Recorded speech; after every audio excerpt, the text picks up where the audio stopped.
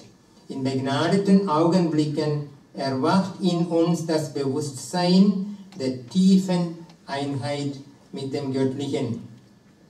Jesus lebte aus dem ständigen Bewusstsein dieser dynamischen Einheit und er lädt uns ein, in dieses Bewusstsein hineinzuwachsen. Jesus sagte, wie der Vater und ich eins sind, so sollt ihr auch in uns eins sein und zu vollendeter Einheit kommen. Es geht nicht um eine Erfahrung der bloßen Innewohnung, sondern es geht um eine tiefe Einswerdung. Ein 5. Punkt. Wenn wir von dieser Dynamik her den gesamten Kosmos betrachten, wie sehen wir den gesamten Kosmos? Ich fange mit dem Johannesevangelium an. Alles ist durch den Logos entstanden, heißt es. Die Mystiker betrachten die Schöpfung nicht als einen Gegenstand außerhalb des Göttlichen, der göttlichen Schöpfungsenergie, sondern Gott hält alles am Leben. Paulus sagte, Gott gibt allem das Leben und den Atem. In ihm leben wir, bewegen wir uns und sind wir. Alles ist durch den Logos erschaffen. Daher ist der Logos das Leben, der Antrieb in allem. In jedem Atom schwingt der göttliche Logos. In jeder Lebenszelle vibriert der göttliche Geist. Meister Eckhart sagte, Gott wirkt als Innerster Gott wirkt als Innerster aus dem Innersten auf das Innerste aller Dinge. Das ist eine schöne Aussage von Eckhart. Gott wirkt als Innerster aus dem Innersten auf das Innerste aller Dinge. Ignatius von Loyola bietet eine letzte Meditation, in der er sagte, Gott arbeitet, wirkt, also eine dynamische Gegenwart in allen Geschöpfen, wie die Sonne durch ihre Strahlen, heißt es. Ich komme zum Schluss. Wenn wir so das Leben, das Göttliche, Gottes Gegenwart, alles so betrachten, was ist dann die ethische Konsequenz davon? Man kann in einem Wort mit dem Buddhismus und Hinduismus und Islam und in einem Wort sagen, Barmherzigkeit. Wer aus dieser Dynamik heraus lebt, der wird ein barmherziger Mensch sein. Wir leben in einem von göttlichen Geiste belebten sakralen Raum des Kosmos. Wie Zweige an einem Baum sind wir alle miteinander tief verbunden. Einer nährt den anderen. Papst Franziskus sagt in Laudato Si, Nummer 138, alles ist mit allem tief verbunden. Das ist fast wie eine buddhistische Aussage. Alles ist mit allem tief verbunden. In dieser dynamischen Verbundenheit gibt es letztlich nichts Statisches, nichts Abgetrenntes. Jeder hat einen Platz in diesem sich entfaltenden Kosmos. Aus diesem kosmischen Bewusstsein entsteht Barmherzigkeit als eine Grundhaltung. Die göttliche Gegenwart die wir im Herzensraum als Dynamik spüren, ist eigentlich die Gegenwart, die alles umfasst und belebt. Ich zitiere nochmal Meister Eckhart, er sagte, was Gott auch wirkt, der erste Ausdruck ist Barmherzigkeit. Das Werk Barmherzigkeit ist Gott so wesensverwandt, dass zwar Wahrheit und Fülle und Güte Gott benennen, das höchste Werk Gottes aber ist Barmherzigkeit, sagt Eckhart. Wenn wir dahin kommen, Gott in allem zu sehen und alles in Gott zu betrachten, verschwindet jede Form des Fremdheitsgefühls. Die göttliche Liebe, die als eine kosmische Lebenskraft durch uns alle hindurchfließt, öffnet unser Herzen, um alle Dinge in Liebe umarmen zu können. Wir leben in der kosmischen Heimat in einer familiären Beziehung mit allem. So können wir mit den Mystikern Franziskus die Erde als Mutter, die Sonne als Freund, die Bäume als Brüder und die Vögel als Schwester ansprechen. Dankeschön.